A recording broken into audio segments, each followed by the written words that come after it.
तो वो नाम आज गुरुदेव के मुख से आपको दीक्षा में मिलेगा।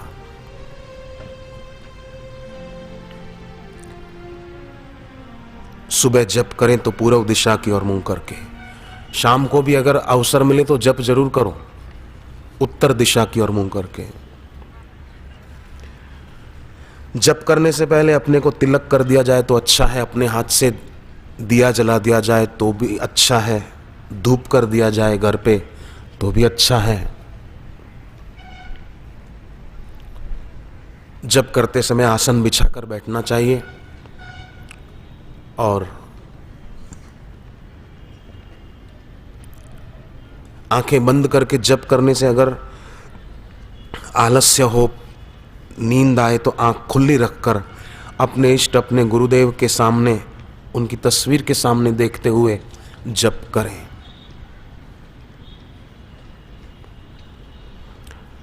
कोई आपके जीवन में कष्ट है, कठिनाई है, तो उसको याद करके दुखी ना हो, अपना जप तप बढ़ा दे, अपने आप कठिनाई नष्ट हो जाएगी। जैसे विश्वामित्र जी के यहाँ कठिनाई क्या थी कि वो राक्षस यज्ञ विध्वंस कर देते थे, तो विश्वामित्र जी भगवान को ले आए। ऐसे हम भगवान के नाम को अपने साथ लेकर के चलें तो हमारे जीवन में भी हमारी कदम कदम पे रक्षा होगी, परेशानियां दूर होंगी।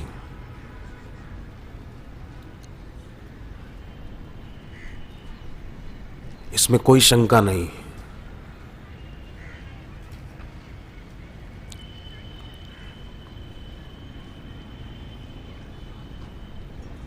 तुलसीदास जी ने तो जप की महिमा गाते हुए यहां तक कहा, सकल अमंगल मूल नसाही, सारे अमंगलों का मूल ही खत्म हो जाता है जप करने से।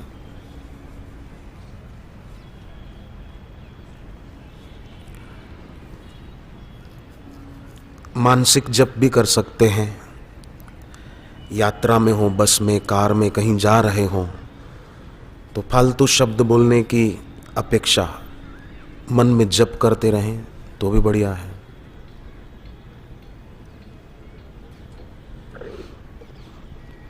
बहनें भोजन बनाते समय भी मन में जप करते करते भोजन बनाएं तो वो जो खाएंगे वो खाना उनका मन भी शुद्ध होगा। वे भी क्रोधी होंगे तो शांत स्वभाव के हो जाएंगे। पर गाने सुनते सुनते, टीवी पर गाने चल रहे हैं या कोई स्टोरी चल रही है, वो सुनते सुनते खाना बनाया, दिल के टुकड़े हजार, कोई यहाँ गिरा कोई वहाँ गिरा, तो बनाने वाले के अगर 1000 टुकड़े तो खाने वाले के शायद लाख टुकड़े हो जाएंगे। इसलिए भोजन बनाते समय भी भगवान नाम जप।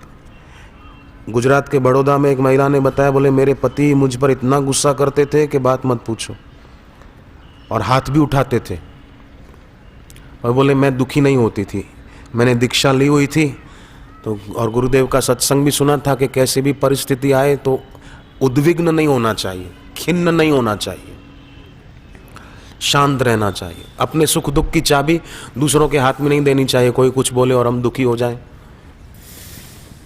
काहे को?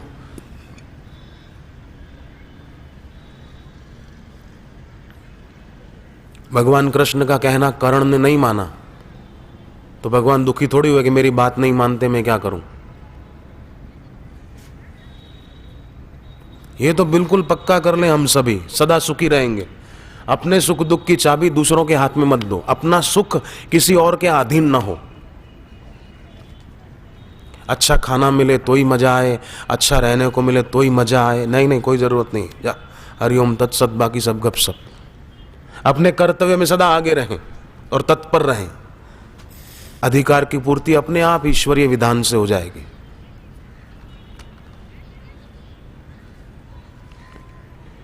मेरे इससे जो आता है वो मैं तत्परता से करूं बस। तो बहन खाना बनाते समय मन में सद्भाव करती कि मेरे पति कैसे भी है, मेरे पति हैं, इनको भी भक्ति का रंग लगे और इनका भी स्वभाव शांत हो। क्योंकि देखो मैं आपको एक बात बताऊं कि जब जीव शरीर छोड़कर जाता है ना तो उसके साथ कोई नहीं जाता, पर उसका स्वभाव उसके साथ जाता है, ये ध्यान रखना। ये बिल्कुल शास्त्रीय बात है।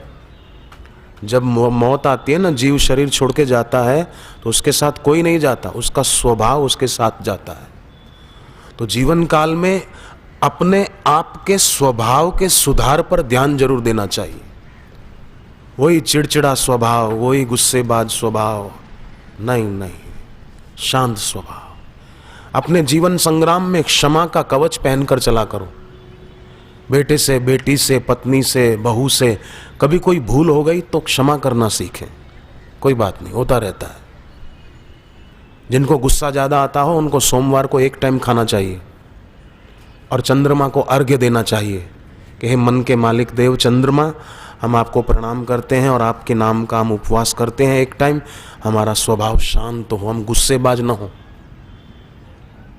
हमारे को क्रोध आता है बार बार, ये क्रोध आदमी के पुण्य खा जाता है। और महाभारत ग्रंथ में लक्ष्मी माता कहती है, जहां क्रोध है वहां मैं नहीं। जो लोग क्रोध करते हैं ना, उनके पास लक्ष्मी नहीं टिकती। तो बहन ऐसा करती थी, भोजन बनाते समय मन में सद्भाव रखती थी और भगवान नाम जप करते करते खाना बनाती थी और वो खाना अपने पति को देती। परिणाम ये आया कि थोड़े दिन में उसके पति का स्वभाव भी बदल गया और वो खुद कहते हैं अपनी पत्नी को कि अब मैं भी दीक्षा लेना चाहता हूँ। वो भी साधक बन गए, उन्होंने भी दीक्षा ले ली। अब घर में बहुत शांति है। क्या घाटा हुआ उस महिला को? थोड़ा कष्ट जरूर सहा, पर बाद में तो उसके पति का स्वभाव बढ़िया हो गया।